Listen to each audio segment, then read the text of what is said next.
white blood up in the front part of your knee, fluid. Look at the meniscus, big black triangle here. Looks great. That's medial meniscus, back part of the medial meniscus, completely normal. Kind of front of your knee, now we're coming in the middle. Kneecap is back of your knee, front of your knee.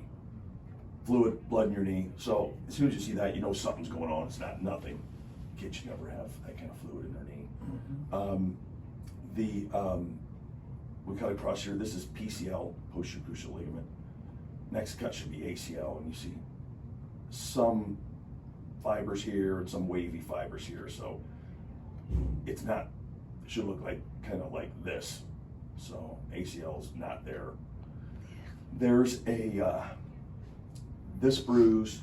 This is some of the reason you're stiff. This bruise and this bruise. That guy hits this guy. So it's a really violent injury. So that jump stop or whatever was, boom, this. Ew. So it's really, so again, back of the tibia, it's this guy, usually more of a twist. Yeah. More of a twist, a little bit like this. That's why it stresses this, it's actually this way. Twist, it stresses this lateral meniscus a little more, and that's why you can pull that meniscus in. So about half the time you tear a meniscus, more likely to tear the lateral side because it's not quite as well fixed. But when you see that bruising, that's a full thickness ACL tear.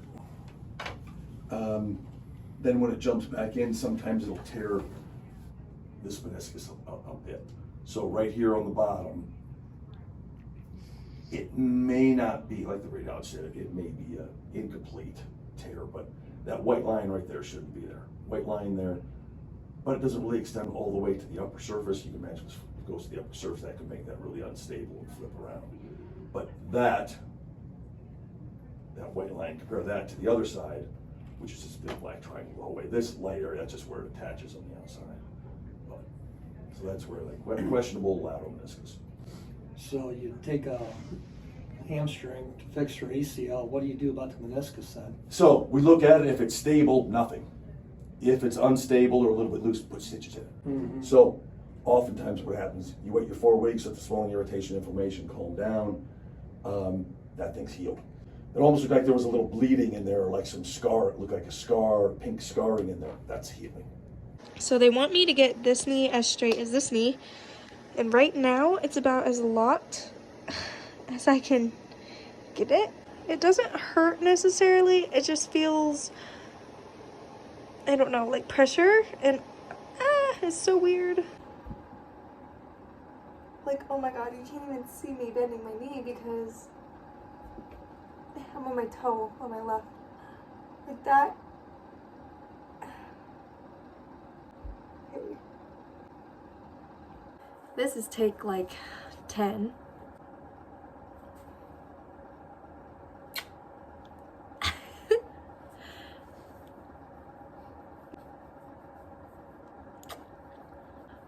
You're so sweet.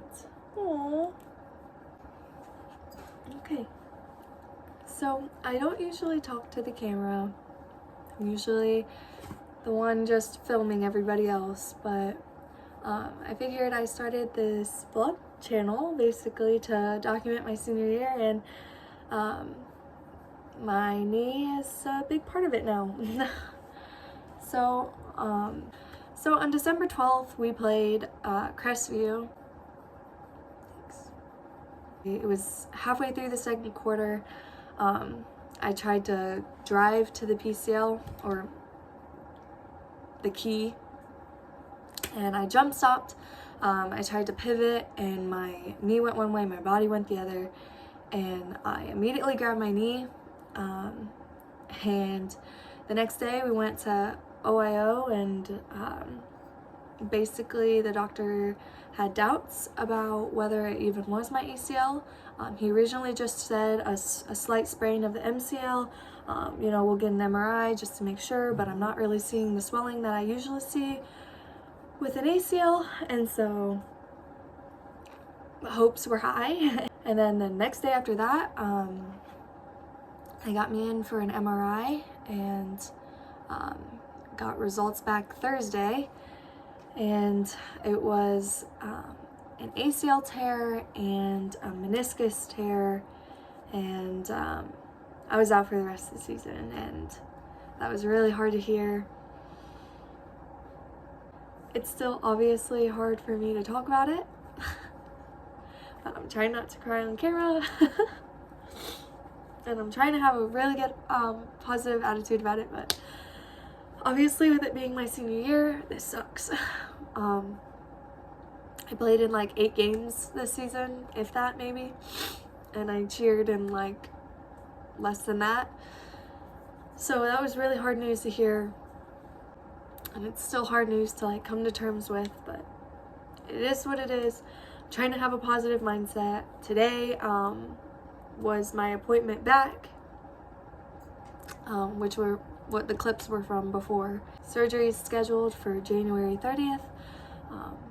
I'm on the cancellation list though, so basically meaning that if someone else cancels their appointment or their surgery, I don't even know, and it works out, I can get in earlier, but that's only after I get my mobility in my knee back, because yeah, I don't know, I'm rambling. I think I repeated myself, but I also tried recording this part 10 times, so I'm focused on, or I'm trying to focus on just cheering on my team and having a positive mindset, because I'm still a part of the program. I'm still a part of the program, and even though I can't play or cheer on my team or cheer on the boys like I used to, I still care about it, and I love my teams, and I love this season as much as I complained about it. And so even though it's my last season, and it's a season I can't fully finish out, I'm really trying to have a good mindset about everything. So I know I usually don't talk on camera, and I'm sure that these videos about my knee are gonna be boring, but I figured I would post them, and just since it's part of my story this year.